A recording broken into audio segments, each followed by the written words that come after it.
Mistakes like that are always very dangerous. Have you tried the matchmakers? Oh, nothing doing. He's insured against fires.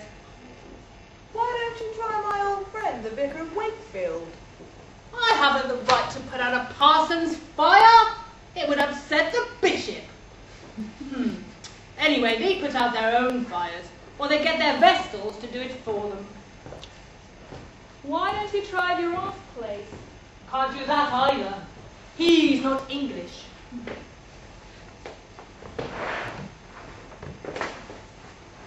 He's only naturalized.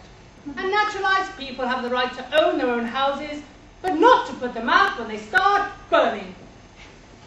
And yet last year when it started burning, it got put out all the same. Ah, yes, he put it out himself on the quiet, but I'm not one to go and denounce him. Neither am I.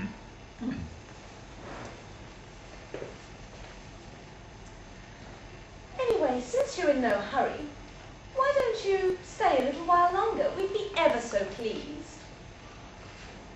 Would you like me to tell you some stories? Oh yes, what a charming man! Yes, sorry, bravo.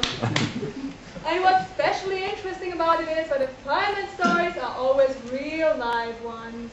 Yes, I only tell stories about things I've experienced myself. Nature, nothing but nature, you know. None of those books. True, very true. Truth lies not in books, you know, but in life. Won't you begin then? Do begin. She's beginning. I'm very sorry, but you're going to have to stop looking at me like that. You're making me incredibly nervous. And you know how shy I am. Oh, charming man. Courage. Well, I'll try to begin. But you must promise me that you won't listen. Well, it occurs to me that if we don't listen, we won't hear you. Oh, I hadn't thought of that. What a dear boy.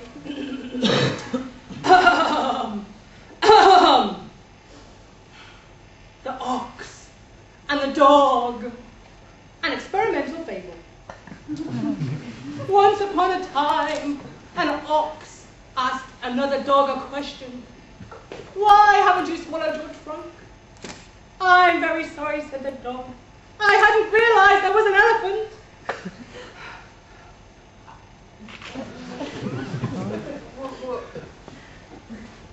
What's the moral? Well, that's for you to discover.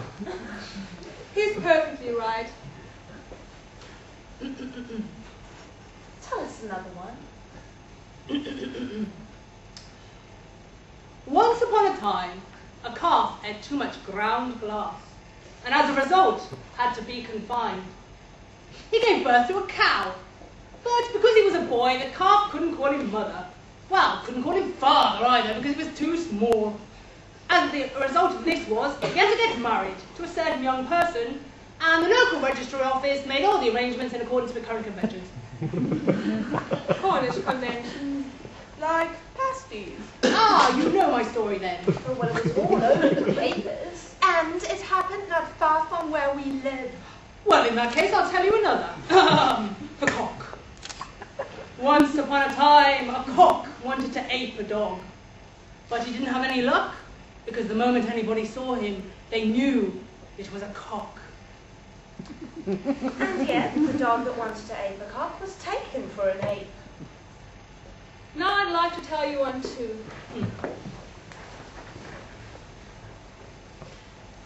The snake and the fox. One day, a snake went up to a fox and said to him, "I know you. Give me some money." A fox never gives away his money, the cunning animal replied, and running away, he leapt into a deep valley full of strawberry bushes and hen's honey. But the snake was already there waiting for him. He plunged himself in front of the fox and gave him a Mephistophelian laugh.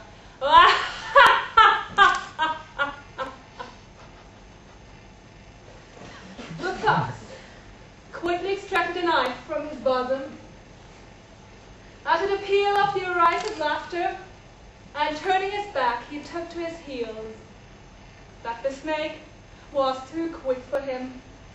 With a well-aimed blow of his fist, he struck the fox full in the forehead and smashed it to smithereens, crying as he did so, "No, no, 99 times no, I'm not your bit of fluff."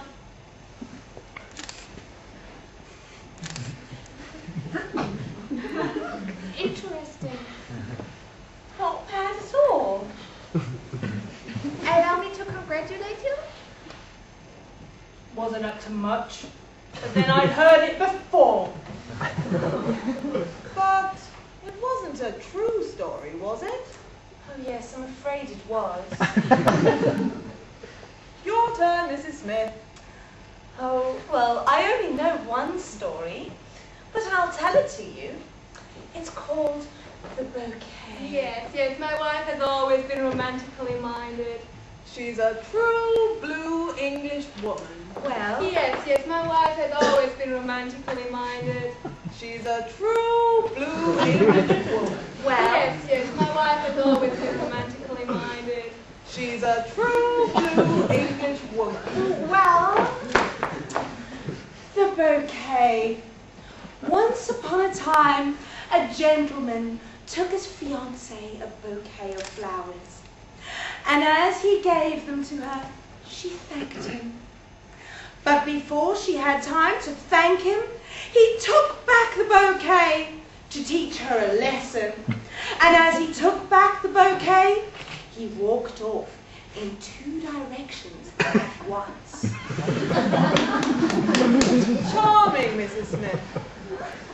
Absolutely everybody, Mr. Smith, is jealous of you for having such a wife. Yes, yes, yes. My wife is intelligence itself. Why, she's even more intelligent than I am.